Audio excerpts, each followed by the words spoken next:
Pinabulaanan ng Senador-elect Tito Soto na parte ng kapangyarihan ng impeachment court ang ireman o ibalik ang impeachment case sa mababang kapulungan na siyang nagtransmit sa kanila nito.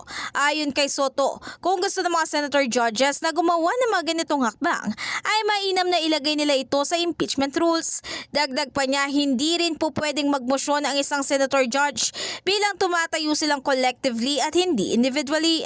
Anyang pagmosyong ito ay dapat magmula sa Defense of Prosecution Panel.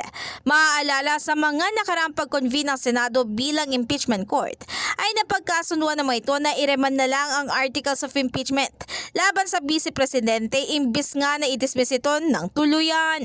In the heart of changing lives, ako si Brigada Ann Cortas ng 105.1 Brigada News FM Manila, the Music News Authority.